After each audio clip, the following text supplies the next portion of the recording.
My husband died suddenly, and his delusional best friend is trying to hijack his memorial, told lies about our marriage, and is trying to make herself the widow instead of me. Posted by you/angry widow? I'll try to make this brief. My 28F husband, Jonah, 36M, passed away unexpectedly a month ago from a stroke. I don't want to get specific about that part, it's the worst pain I've ever felt in my entire life, and I'm still not sure how I'm ever going to move on. We were married for 5 years, together for 7.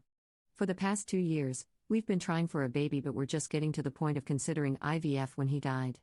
Jonah had a close friend in high school named Marjorie, 33F. Marjorie also ended up going to the same university as he did, and they spent a lot of time together during those college years. Jonah said that he liked Marjorie's company but never felt anything beyond friendship with her, which I totally believe. Jonah dated other women during that period but told me that several times Marjorie hinted that she wanted him to ask her out. She also joked about wanting him to be her plan B in case she didn't meet someone and get married by 30. By the time I started dating Jonah, he had moved a couple of hours away from his hometown and Marjorie. Despite this, Marjorie immediately began finding excuses to come to our town and hang out, which usually involved her encouraging us to go drinking and then her passing out on the couch at Jonah's apartment.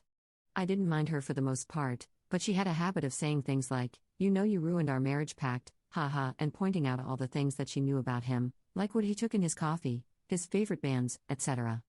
Over the course of our relationship, and especially after we got married, Jonah definitely put some distance into his relationship with Marjorie. He confided in me that he felt he had outgrown her and that they really had little in common anymore.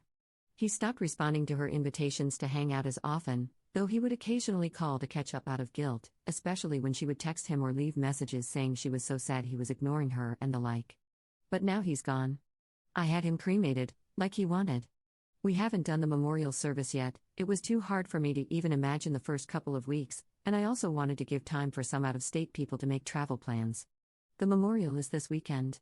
However, 2 weeks ago, I received an email from Marjorie, sent to around 60 people, including Jonah's family, saying that she was holding a memorial service for Jonah in the town where they grew up, the day before his memorial here. I was completely blown away, seeing as she hadn't mentioned anything to me or even attempted to call. Along with the details, the email said that she was planning the memorial in light of the fact that no other service had yet been held in his memory, and he deserved to be laid to rest with honor. For the record, she was invited to the memorial I've been planning and knew it was happening. I called her, of course, and told her that while I appreciated her willingness to help with Jonah's goodbye, I was already planning a service for him that would involve all of his family and friends. She immediately went on the defensive and said that she had only started to plan a service when she realized I wasn't willing to do it in a timely manner. I told her that the timing wasn't her choice to make, but that if she wanted to have a memorial of some kind, to please just add on the invitation that his official memorial was going to be held this weekend. She said fine. I sent a message to all of Jonah's invited friends and family to make sure they knew the real service with both of our families was going to be here, and then just washed my hands of the whole thing. This week, I received a message on Facebook from Jonah's cousin, saying that Marjorie, who has apparently blocked me on Facebook, created an event for Jonah's official memorial service, her memorial, and invited everyone she possibly could.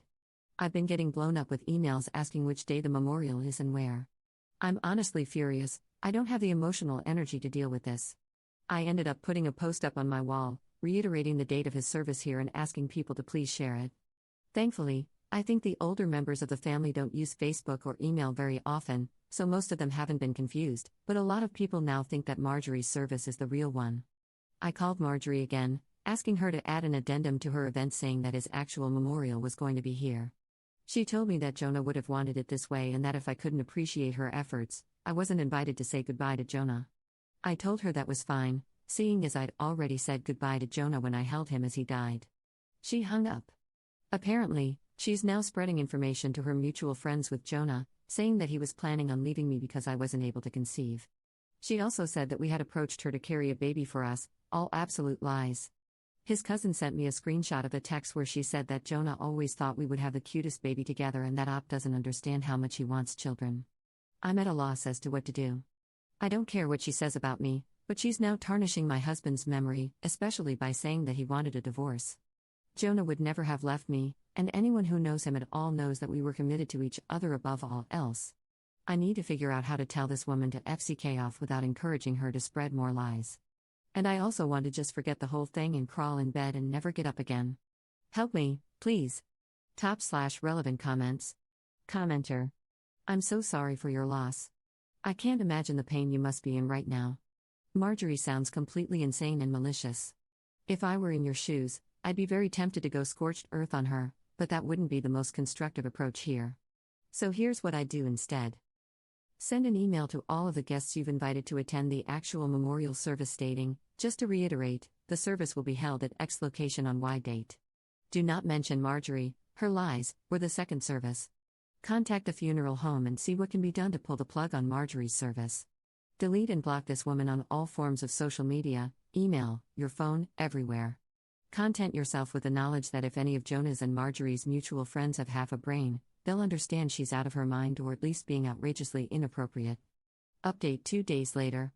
I apologize for not updating sooner, but a lot happened over the last couple of days. Thank you to everyone who offered help and advice. For those who offered monetary assistance, Jonah and I were in a stable financial position. I'm going to be comfortable until I decide to go back to work. Your willingness to help was deeply appreciated, however, and I'm truly bowled over by your kindness. I took the advice of the majority of comments and called the chapel where Marjorie was planning her service. I spoke with the pastor, who immediately told me that he had been trying to get in touch with me regarding the service. Apparently both Jonah and Marjorie had grown up in that church. I am not religious, and neither was Jonah as an adult. My voicemail has been flooded, so it's definitely plausible that I overlooked his call. He immediately expressed how sorry he was to hear of Jonah's loss and said he had received my contact info from Jonah's great-aunt, who still attends there. He said he was surprised when Marjorie asked to have a service for Jonah, but she had claimed that Jonah and I were separated and I didn't want to be involved. He had been trying to follow up with me, but obviously, that didn't happen. He was very apologetic and said that we could cancel the service or move forward in any way that felt right to me. He said that he knew the church members would appreciate the service, since many of them remembered Jonah as a boy, but obviously Marjorie would no longer have a role. I agreed that the service could go forward. He called to speak with Marjorie after our conversation and informed her that she was no longer welcome to participate in the organization of the service after her behavior. He wouldn't tell me all that she said, but said she was distraught, and he recommended some mental health/spiritual services to her that he hopes she accepts. She apparently apologized for lying and asked to speak with me, but I declined. I feel bad if she's truly contrite, but I just have too much on my plate right now. We had 2 beautiful services for my husband, first the one at his hometown church, and then the non-religious one that I planned. Everyone who came wanted to honor Jonah, and that's all that really matters. I was told a dozen stories about him that I'd never heard before, and I laughed so hard I cried, then cried some more. My cousin was on the lookout for Marjorie, and I honestly didn't think about her the whole weekend. She turned up for the first service, and then the pastor ended up speaking with her, unbeknownst to me.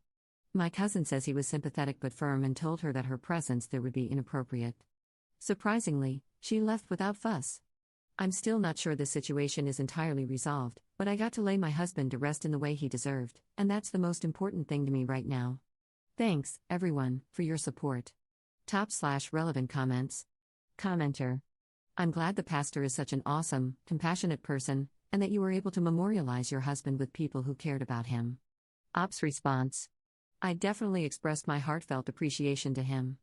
I tend to be uncomfortable in religious settings, which is why I immediately told him that I'm not religious, but I was really moved when he said, "That part doesn't matter right now. You loved your husband, and there is always a place for love here." I teared up, I admit. Second update 4 months later. I'm not sure if anyone will remember this post, but I thought I would update since it's been a few months. I haven't been checking my inbox, and I'm sort of amazed I remembered the password at all, but I appreciate all of you who sent encouraging messages. It means a great deal to me. It's been around 5 months since Jonah died, and honestly, it still feels like I'm waking up and living the same day over and over again. I'm in therapy, but the feeling of grief has not subsided whatsoever. Everything reminds me of Jonah, and I still feel like half of me is gone. I'm considering moving out of the country, or at least to a different state, but I also feel like a piece of Jonah is here in the house where we lived. Even worse, Marjorie has still not disappeared. I deleted my social media a couple of months ago in an attempt to simplify my life, but my cousin, who also knows Marjorie, let me know that she has been recently posting photos of herself on Facebook, with Jonah. Some were from several years ago, but she was saying things like, "I still miss my man every day and I can't wait until Jonah's baby arrives." She is apparently pregnant and claiming that the baby is my husband's. She has also photoshopped his face onto several photos, some on another shirtless male posing semi-suggestively with her. The photoshopping is pretty good, but it's obviously not my husband's body. People have been saying things like, "Congratulations, we know you'll be a great mother to Jonah's child." Nobody I knew, thankfully. It honestly made me feel sick, and I went and laid in bed pretty much all day.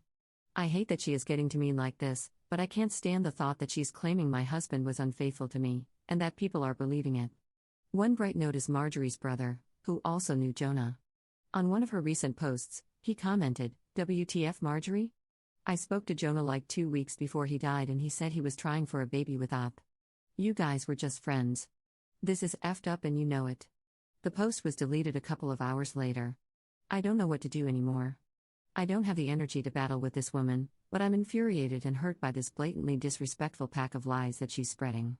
My cousin called her and asked that she remove the photos, but she apparently said that Op can go to hell. She just doesn't want to accept that Jonah wanted a baby with me more, and she couldn't give him one. I'm lost. What can I do about this? It seems like all I can do is sit and watch this crazy woman try to convince Jonah's friends and family that he never loved me. Top/relevant comments. Commenter. This is what you should remember when her delusions get to you, even her own family knows she is crazy. What you and your husband had together doesn't need to be photoshopped and lied about on Facebook, it was real. Every single time that fool has to Photoshop a picture in order to fabricate intimate memories, she is reminded that you are the one who actually got to experience them. You won, and there's not a day that goes by where Marjorie forgets that. Third update 2 weeks later. A lot has happened since my last update. Hopefully, this will be the end of the story. Marjorie's brother became very concerned after speaking to me and apparently questioned Marjorie extensively about her behavior. She continued to claim that she was pregnant with Jonah's baby and that they had had a lengthy affair, but the details didn't add up. The brother knew Jonah pretty well and was generally aware of his work schedule, etc.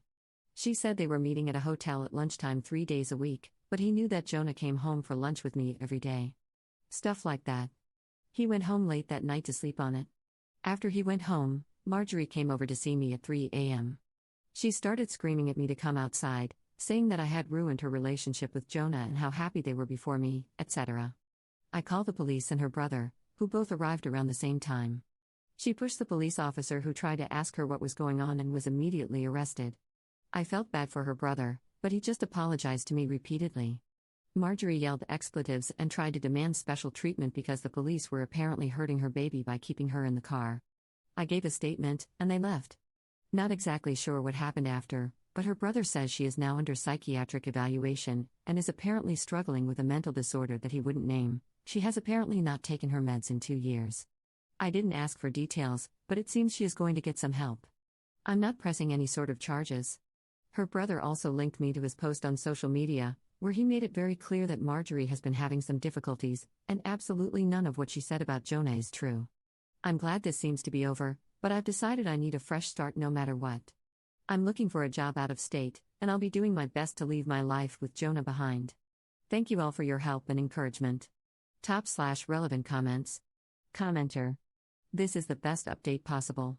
She was a few months shy of stealing a baby from someone's shopping cart. Her delusion had to be shattered, and this was the only way. I hope her being ill actually helps you cope with all of the disturbance she's brought to your life. On a personal note, I lost my partner too. So, naturally, I deeply sympathize with your pain. A lot of people would say that moving doesn't help, and to an extent, that's true. But I get you. I can't set foot in the town we lived in, which is really sad for many reasons. But it is what it is. Moving away from the memories isn't a bad idea. It is hard to heal when you are constantly driving past places that evoke memories. So, good for you on deciding to move. I wish you well with all of this.